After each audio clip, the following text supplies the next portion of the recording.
Welcome to VSBM channel. VSBM channel subscribe பண்ணாமல் subscribe பண்ணிக்கோங்க. கூடவே இருக்கிற பெல் பட்டனை கிளிக் பண்ணிக்கோங்க.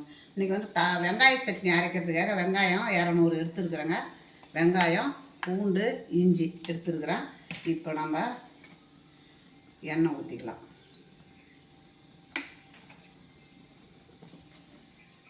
இப்போ கடலைப்பருப்பு எடுத்துருக்குறேன்.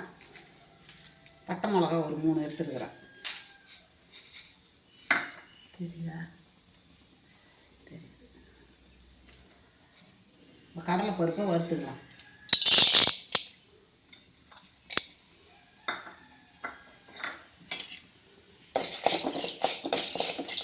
கடலைப்பருப்பு, பட்டை மிளகா,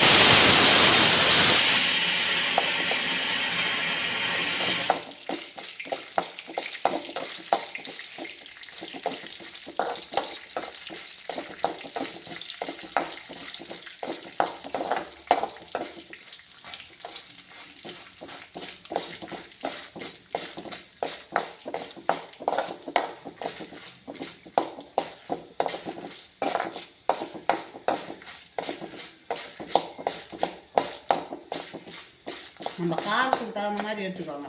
உங்களுக்கு காரம் எவ்வளவோ அந்த அளவுக்கு நீங்கள் எடுத்துக்கங்க. எனக்கு காரத்துக்கு தகுந்த மாதிரி எடுத்துக்கினேன்.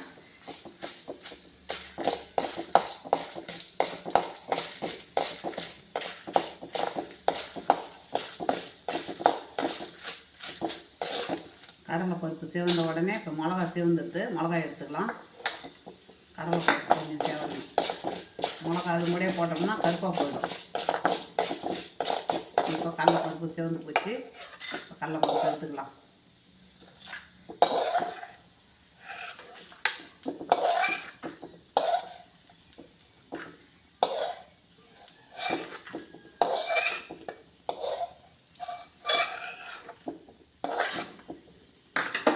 இப்போ இஞ்சி, பூண்டு, சின்ன வெங்காயம் இன்னும் கொஞ்சம் அதில் எண்ணெய் ஊற்றிக்கலாம். கண்ணாடி மாதிரி வதங்கட்டங்க. தக்காளி சைஸாக 3 தக்காளி எடுத்துருக்குறேன். சின்னதாக ஒரு பீஸ் வெல்லம்.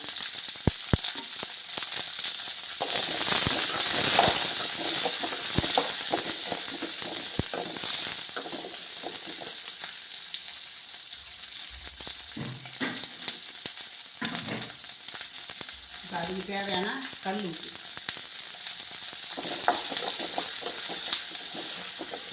கண்ணாடி மாதிரி வரணும்னா போதும்.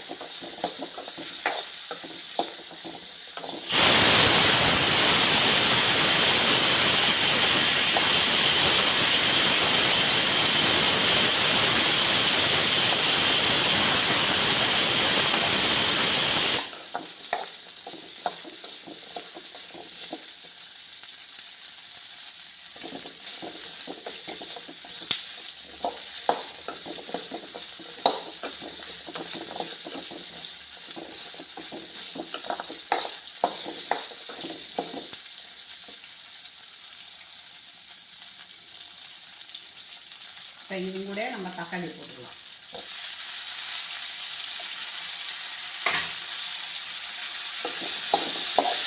தக்காளி நல்லா நீர் விட்டு வேகட்டும்.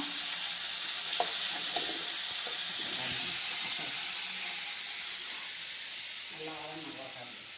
இப்படியே வையா.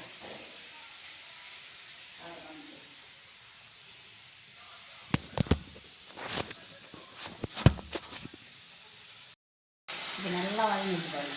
வெங்காயம் தொக்கு மாதிரி ஆகிட்டு பாருங்க. இந்த நேரத்தில் நம்ம இந்த ஒரு பீஸ் வெல்லத்தை போட்டுக்கலாம்.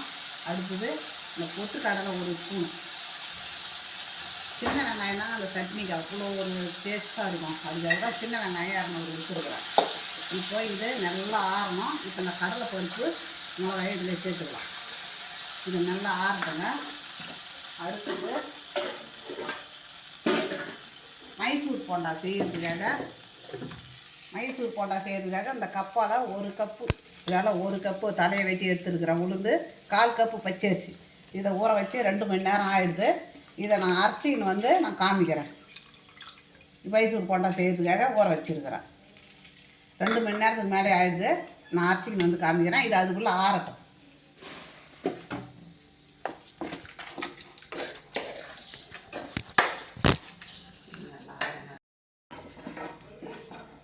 இப்போ சட்னி ரெடி ஆகிடுது. தாளிச்சாச்சு, சட்னி ரெடி ஆகிடுதுங்க, வெங்காய சட்னி. இப்போ மைசூர் போண்டாவுக்கு மாவை அரைச்சிட்டேன். இப்போ அதுக்கு தேவையானதை போட்டுக்கலாம். பச்சை மிளகா, வெங்காயம், இப்போ இஞ்சி துருவி வச்சுருக்கிறேன். இஞ்சி, மல்லி, கறிவேப்பிலை,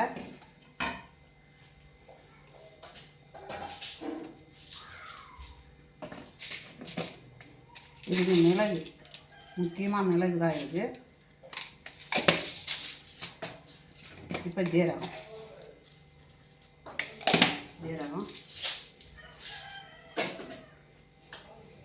பெருங்காயம்,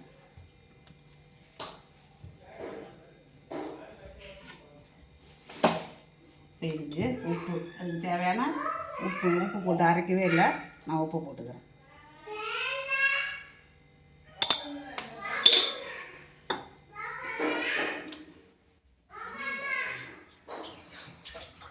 இப்போ நம்ம மாவை பேசிக்கலாம்.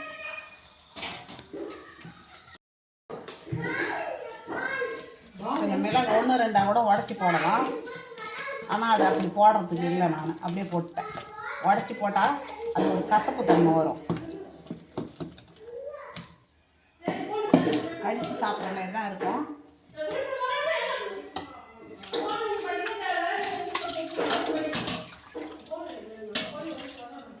இப்போ மாவை நல்லா குடைக்கணும்.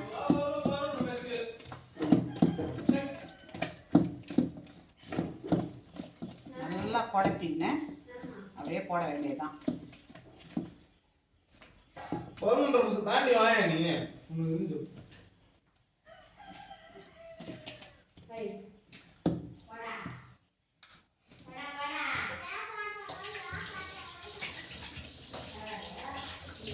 இப்போ நம்ம போட்டுக்கலாம். எண்ணெய் காய்ஞ்சிட்டாங்க.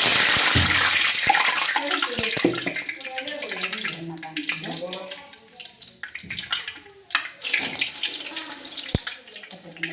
ஊற்றி போட்டுக்கலாம்.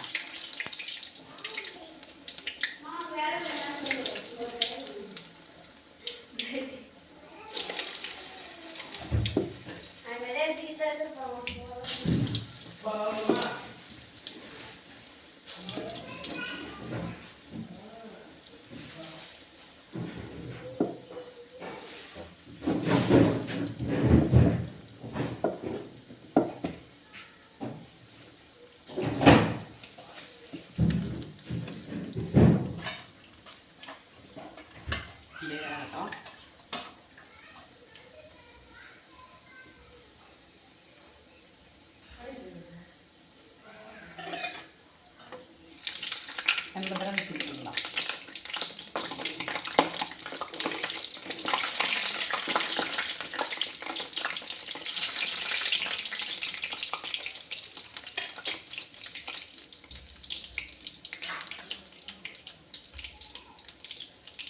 நம்ம இதெல்லாம் திருப்பிக்கலாம்.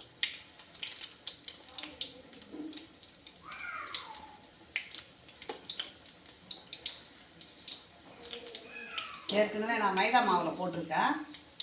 இப்போ தான் உளுந்தில் போடுறேன் அந்த போண்டை.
இன்னும் கொஞ்சம் சேவரட்டும் நம்ம எடுத்துடலாம்.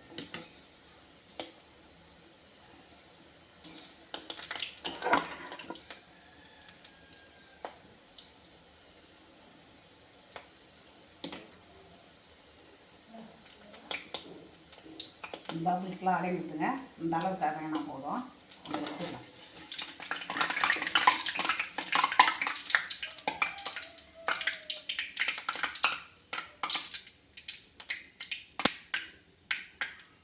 டிஷ் பேப்பர் போட்டிருக்கேன். டிஷ் பேப்பரில் நம்ம வச்சுக்கலாம்.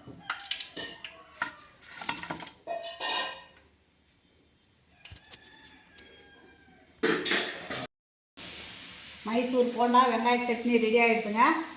சூப்பராக இருக்குங்க. காலை டிஃபனுக்கு இதை சாப்பிட்டாக்க பசங்களுக்கு கப்பில் வச்சு கொடுத்தனுமுனிங்கன்னா நிறையா சாப்பிடுவாங்க.